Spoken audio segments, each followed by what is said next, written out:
What's up? So I'm just posting a quick follow-up here on the TronXY X5S that we did a build on last night. We got to a point where the Y-axis wasn't homing correctly, and then the 40mm cold end fan died, so that's where we left off. After looking around, it seems like a lot of other people had the same issue with the Y-axis, and flipping the X and Y cables at the board fixed the issue. So TronXY's directions are incorrect on which one's X and which one's Y. So keep that in mind when you're assembling it. In terms of parts that we're missing 2 M4 hammerhead nuts to attach the ZN stuff. So I had to go digging through my box to find some nuts that fit. I was also missing the screws that attach the bed chain cable to the printed part. And then while I was putting smaller screws in than what they recommend, the printed part cracked, so I had to print a new one. In addition to that, the 40mm cold end fan was wired backwards, so I wasn't even able to get a print out of it because I had no cold end cooling. So I replaced the fan, and you can see it's printing there, and I don't know if you can hear it, but the stepper motor is skipping. And the reason it's skipping is the same reason that the ANET E10 had issues, is that the cold end fan pushes too much air. Now I replaced it with the exact same model because I just happen to have one here that was from a TronXY, and this is the one that died. It is a Yiki Zen YD-124010S, and this is the exact fan I replaced it with. So there's too much cooling, and what's happening is the block is getting cold and it can't keep up. So I set the heater at 220. It's not gotten past 215. Meaning that there's too much cooling. In addition to things not heating well, the heated bed maxed out at 48 Celsius with the stock wiring. Now, when I was putting it together, I made comments on the thin wires, and they actually go down to 18 gauge wire and then back up to 16 where it goes in the connector. In addition to more issues with the connectors, there's numerous posts on the TronXY X5S group, which is a small group, where people have had those connectors burn up, which I said when I was unboxing I was concerned with the heated bed using that.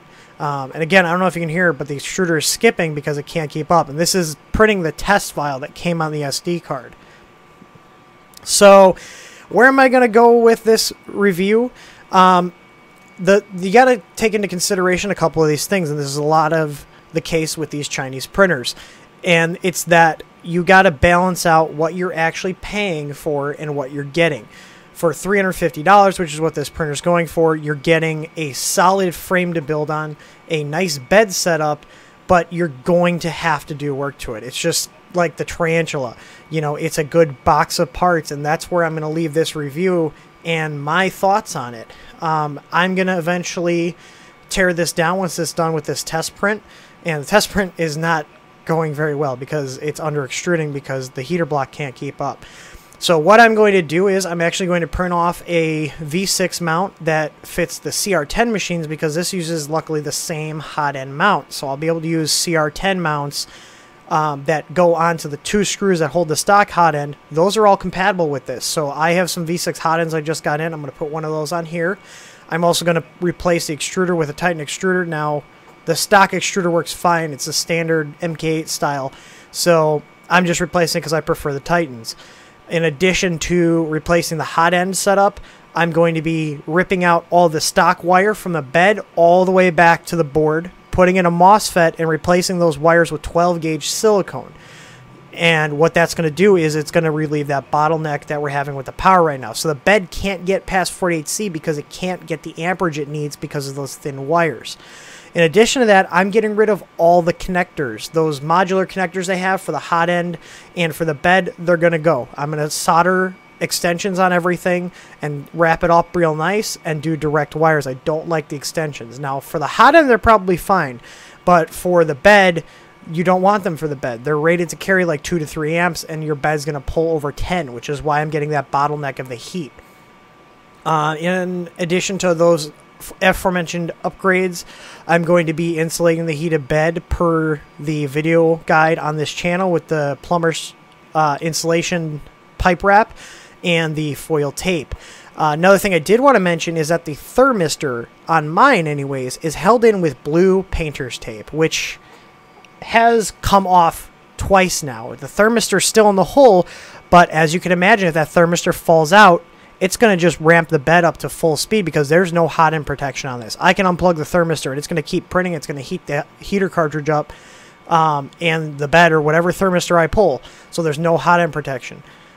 The stock board is an Atmel 1284p Melzi clone, which is extremely limited for the Core XY style. They're fine for Cartesian machines, but for a Core XY, you're going to get a very, very big bottleneck, especially once you crank the speed up.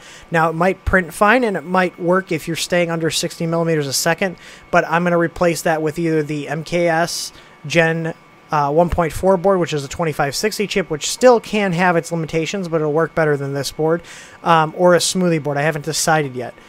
But the point is, if you get this printer, you're going to have to upgrade it. And that's the bottom line. You're not going to have a very good time out of the box. You're going to have to fix some electrical issues that they have here because they underspec wires. And you're going to have to replace some things to get it to print properly. And that's it. Would I buy it for the price that they're asking, which is $350 US with shipping? If I knew this going into it, I would, because the build volume for that money, even if you have to spend another $100 to upgrade it, I think it's worth it, because comparable Core XY machines like the Gecko are selling for over $650 to $700. And now the Gecko does come with a better board, but I think the physical structure of this printer is a lot better than the Gecko. The Gecko has belts for the Z, and it moves that whole gantry up and down. I do not like the belt-driven drive. Some people like it. I don't like it because the problem is it can't keep that plate straight. So my Gecko, even after I've taken it apart and re-squared everything up, that plate still is like this. And that results in poor print quality because you have to tilt the bed to compensate for the tilt of the whole XY gantry plate, whatever you want to call it, that whole elevator thing that moves up and down. So last part I did want to mention is the belts that come with it are the plastic type belts. They do appear to be reinforced, but they are not rubber belts. So those are going to get replaced as well. In addition to that, just so I have something that runs a little smoother, I'm going to replace their little bearings with the washer sandwich in between them. I'm going to get rid of those and go with idler pulleys. So I'm going to post links in the product description below. They will be Amazon affiliate links, so just know that. By purchasing the stuff, you are supporting this channel and supporting my reviews here. It does not cost you anything extra to do that. So what I'm going to do is I'm going to compile a list of all the things I ordered for this printer that I got through Amazon. The other stuff I have on hand. The hot ends I have, they're my TH3D brand ones. They're V6 clones with some upgrades on them. And then the Titan extruder I actually got from Triangle Labs on AliExpress. But I'll post all the Amazon links below. Hopefully this helps somebody out in making a purchasing decision for this printer, because it's not going to print well out of the box, and that's what you guys should know going into it, that you're going to have to put extra money into it to get it to print well. Thank you for watching, and I hope this has been informative. If you guys have any comments, questions, or suggestions, leave them in the comments below, and like, comment, and subscribe.